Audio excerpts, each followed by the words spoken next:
The silent observer. The stealth vessel hung motionless in Earth's upper atmosphere, its quantum camouflage field bending light and gravitational signatures around its hull to maintain perfect invisibility. Inside, Scout Commander Krelzar of the Thalian Dominion adjusted his sensory appendages across the holographic interface, calibrating the array of instruments that monitored the third planet of this unremarkable yellow star. Krelzar had evaluated hundreds of worlds during his 4 centuries of service to the Dominion. Most proved unremarkable, primitive species still struggling with basic technology, barely capable of leaving their own atmospheres. Earth, officially designated as Sol 3 in the Dominion archives, was supposed to be another routine reconnaissance mission. Computer, record preliminary assessment, Krelzar said, his vocal sacs pulsating as he dictated. Sol 3 inhabitants demonstrate moderate technological progress, but remain primarily confined to planetary surface. Rudimentary space exploration capabilities, fractious political structures, and inefficient resource utilization suggest at least 3 centuries before consideration for Dominion contact protocols. The ship's systems hummed softly as they processed the assessment. Krelzar had expected to complete his survey within 1 local planetary rotation and move on to the next system. The Dominion needed to catalog this galactic sector thoroughly before their rivals in the Meridian Confederation could establish influence here. But at precisely 6:42 local time, the sensors detected something that changed everything. A section of dense forest canopy in what humans called the Scandinavian Peninsula simply vanished, not destroyed or blown away. It seemed to phase out of existence, revealing a complex underground structure beneath. Krelzar's primary optical receptors dilated as he enhanced the image. "Impossible," he muttered, manipulating the controls to verify the readings. "Computer, analyze camouflage technology." The computer's response was immediate. "Unknown parameters. Technology does not match any known Dominion or Confederation database entries." From the revealed opening, figures began to emerge, humanoid bipeds moving with a fluidity that immediately caught Krelzar's attention. Their coverings, what the locals would call uniforms, weren't merely clothing but integrated systems that seemed to function as extensions of the biological entities wearing them. "Enhance and analyze," Krelzar commanded, his professional detachment faltering as the ship's systems zoomed in on the human activity below. The humans moved in formations that defied standard tactical analysis. They didn't proceed in rigid patterns like Dominion forces or in the flowing geometric arrangements of Confederation units. Instead, they seemed to adapt continuously to their environment, each individual simultaneously acting as both autonomous agent and synchronized component of a greater whole. Computer, classify training exercise type and projected purpose. After a brief pause, insufficient reference data. Behavior suggests extreme environment adaptation training, but methodology exceeds known military doctrine parameters. The first group carried equipment that initially appeared to be standard battlefield support gear, but as Krelzar watched, each piece transformed and reconfigured for multiple functions. A communications array doubled as an environmental scanner, which then reconfigured into what appeared to be a medical diagnostic station, all within moments and without apparent external control systems. A second group moved in what Krelzar could only describe as calculated chaos. Their movements created and dissolved tactical formations with organic complexity, each soldier functioning both independently and as part of an integrated whole. They didn't secure their perimeter, they became their perimeter, a living, breathing defensive system that constantly adapted to changing conditions. The most fascinating group was smaller, less heavily equipped, yet they radiated an intensity that made Krelzar's neural clusters pulse with electrical tension. These appeared to be command units, but unlike any Krelzar had ever observed. Their equipment was minimal, suggesting they carried something far more valuable: cognitive and strategic capabilities that transcended physical limitations. Computer, analyze neural activity patterns if detectable. Warning: unprecedented activity detected. Human neural patterns show synchronization rates exceeding Dominion neural link efficiency by approximately 22.6%, despite lacking direct neural interface technology. That was impossible. The Dominion had spent millennia perfecting their neural interface technology. The idea that unaugmented biological entities could achieve comparable synchronization through training alone was absurd. Yet the evidence unfolded before him. Without warning, the mountain slope adjacent to the training area collapsed.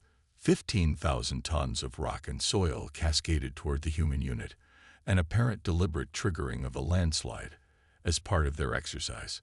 Krelzar's appendages trembled as he recorded what followed. The humans didn't scatter or panic. Their movements became even more precise, more calculated. Some deployed equipment that stabilized the ground beneath them. Others used the momentum of the landslide itself to reposition to more advantageous locations. One soldier was completely buried under the debris. In any other species, this would mean certain death. Instead, Krelzar's sensors detected steady life signs, and most disturbing of all, continued tactical communications from beneath tons of earth and stone. Computer, calculate survival probability based on known biological resilience factors. Calculating. Probability undefined. Observed resilience exceeds parameter limitations of prediction models. 14 minutes later, the buried soldier emerged from a different location, having somehow navigated through the compressed earth, using the landslide itself as a transportation mechanism. The equipment, which had been damaged, was rapidly stripped, reconfigured, and repurposed. Communication devices were rebuilt using components from multiple systems. "They're not just surviving," Krelzar muttered, his professional detachment now completely abandoned. "They're using the disaster as a resource."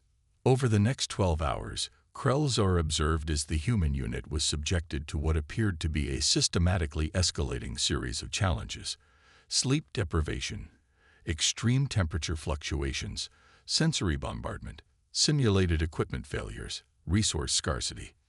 With each new challenge, the humans should have degraded in performance. Instead, they adapted.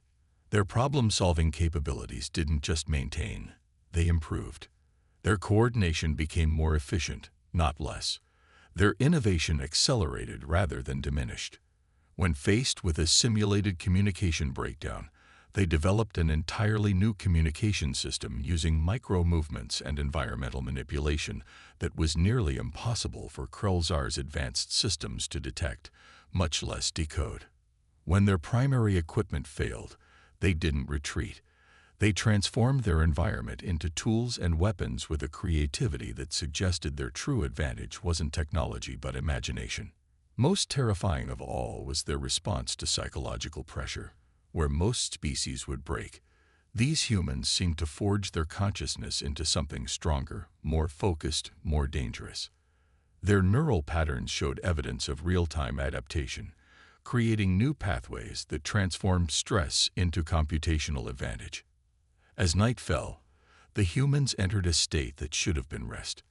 Instead, Krelzar observed something extraordinary. While portions of their brains entered recovery cycles, other portions remained active, processing the day's challenges and seemingly preparing for those to come.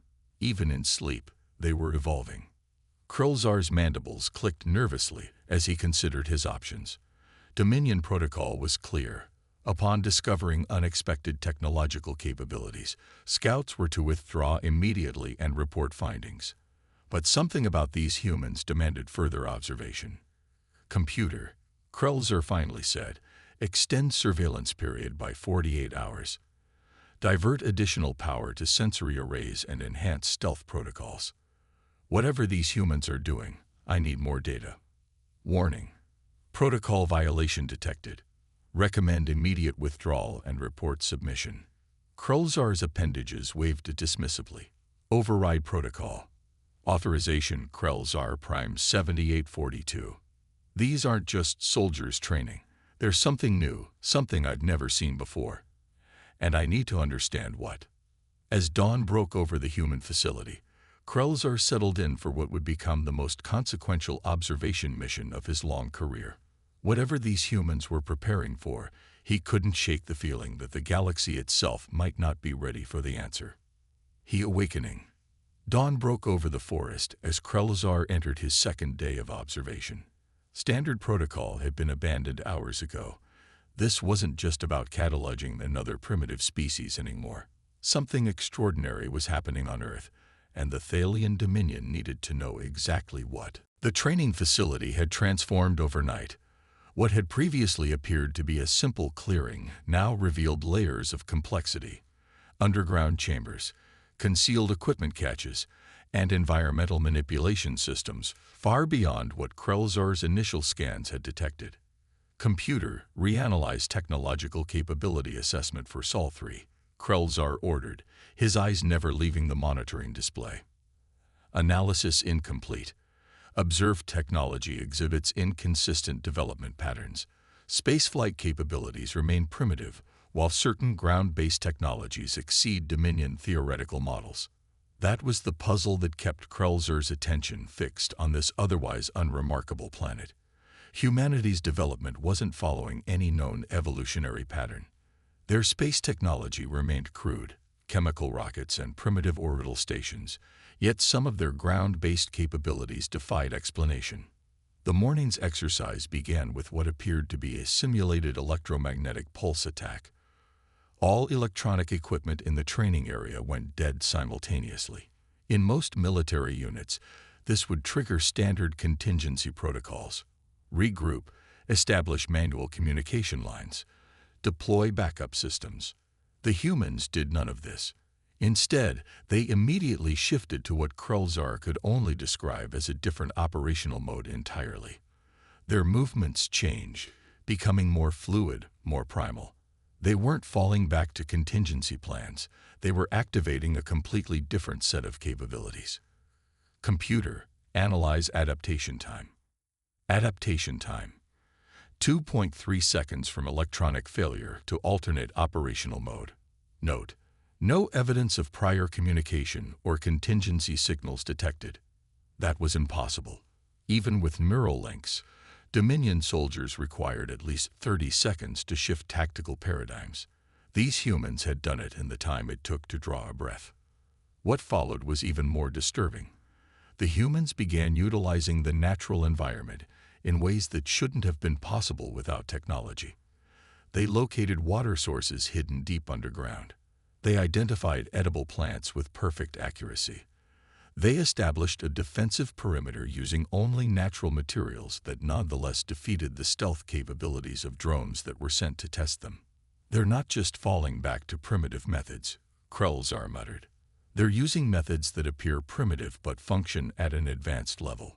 By midday, the human commanders introduced a new variable: simulated hostile contact. Drones disguised as local wildlife attacked the unit from multiple vectors. The response was immediate and devastating. With no electronic weapons, the humans should have been at a severe disadvantage. Instead, they used the environment itself as a weapon system. They channeled a nearby stream to short-circuit drone systems. They used local mineral deposits to disrupt sensor capabilities. They even manipulated local plant life, using the natural chemicals in certain species to create compounds that adhered to and disabled drone propulsion systems. They're not adapting to their environment, Krelazar realized with growing unease. They're making the environment adapt to them. As the exercise continued, the training controllers escalated the scenario dramatically. What began as isolated challenges transformed into a comprehensive survival situation. Atmospheric processors concealed in the surrounding forest began reducing oxygen levels while introducing trace contaminants. Temperature control systems buried beneath the soil created microclimates ranging from sub-freezing to desert heat, often within meters of each other. In any other species, this would trigger a biological crisis, confusion, respiratory distress, thermal shock. The humans exhibited none of these. Instead, Krelazar's biometric sensors detected something unprecedented. Their bodies were adapting in real time. Computer, analyze physiological changes. Analysis complete. Human subjects demonstrating controlled microevolutionary responses, cellular structures adapting to environmental stressors without genetic modification technology. Process appears to be consciously directed. Krulzar's appendages trembled. Conscious direction of evolutionary responses without technology was theoretically impossible. It violated every biological principle the Dominion had established over millennia of xenobiological study. As night fell again, the human controllers introduced the final variable, total isolation. Each member of the unit was separated and placed in a different microenvironment. Standard tactical doctrine would predict a severe reduction in overall effectiveness, particularly after the stresses already endured. The humans responded by developing entirely new methods of communication. They used subtle alterations in local wildlife behavior. They manipulated forest acoustics to transmit messages through seemingly natural sounds. They even utilized the patterns of condensation on vegetation to encode complex information. Without technology, without direct contact, they achieved a level of coordination that shouldn't have been possible. They weren't just communicating. They were creating an emergent intelligence, a collective consciousness that transcended their individual limitations. And that's when Krulzar witnessed the event that would change everything. Without warning, the mountain slope adjacent to the main facility collapsed, not a controlled training event like before, but a genuine geological catastrophe, apparently triggered by the cumulative stress of the exercises on the surrounding terrain. The human controllers scrambled, emergency systems activated, evacuation protocols initiated. This wasn't part of the training. This was real danger, unexpected and unplanned. The response of the humans under training was instantaneous and nothing short of miraculous. Rather than retreating to safety, they moved directly into the disaster zone. They didn't just coordinate, they functioned as a single entity with multiple bodies, each perfectly positioned to address different aspects of the crisis. Some created impromptu structural supports, preventing further collapse. Others established channels to divert the flow of debris away from critical areas. The most remarkable ones seemed to somehow communicate with the Earth itself, predicting secondary collapses seconds before they occurred and positioning themselves to mitigate the damage. Computer, Krulzar whispered, "What am I seeing?" Unknown capability. Subjects appear to be demonstrating environmental integration at quantum level. Theoretical models suggest possibility of direct neural interaction with surrounding matter, but technology required would exceed known Dominion capabilities by estimated 840 years of development. What had begun as a routine survey mission had revealed something unprecedented. A species that appeared technologically primitive but possessed capabilities that defied explanation. A species that didn't just adapt to its environment, but fundamentally altered the relationship between consciousness and reality. The implications were clear and terrifying. If these were just their training exercises, if this represented merely the developmental stage of whatever humanity was becoming, then the galaxy faced something it had never encountered before. "Computer," Krulzar finally said, his voice barely audible even to the sensitive microphones of the ship, "recalculate threat assessment of Sol 3 inhabitants." The computer's response was immediate and chilling. Based on observed adaptability, innovation rate, and psychological resilience, classification upgraded to Omega-level evolutionary threat. Recommended protocol: non-interference with accelerated monitoring and defensive preparation. Krulzar stared at the recommendation for several long moments. Omega designation was reserved for species with the potential to become existential threats, species that could potentially challenge the entire established order of the galaxy despite technological disadvantages. In 4 centuries of scouting, Krulzar had never even contemplated submitting such a classification. He knew his report would face skepticism from the Dominion Council. Many would dismiss his findings as exaggeration or misinterpretation. But they hadn't seen what he had seen. They hadn't witnessed humans transforming limitations into advantages, disasters into opportunities, failures into evolution. "Computer, prepare emergency transmission to Dominion High Command," Krulzar said, His decision made. Priority Alpha. Begin with the following. I have encountered a species that does not view the impossible as a limitation, but as a starting point. All standard evolutionary models are invalid. The humans of Sol 3 are not becoming a spacefaring species. They are becoming something we have no framework to comprehend. As the stealth vessel disengaged from Earth orbit, accelerating toward the nearest quantum relay point to deliver its warning, Krelzar took one final look at the blue planet receding behind him. They call it training, he murmured to himself. But they're not training to survive in their environment. They're training to remake reality itself. And the Dominion may already be too late to stop them. The vessel disappeared into the darkness between the stars, carrying a message that would soon throw the Thalian Dominion into unprecedented military preparation, all because of a species on a small blue planet who had redefined what was possible.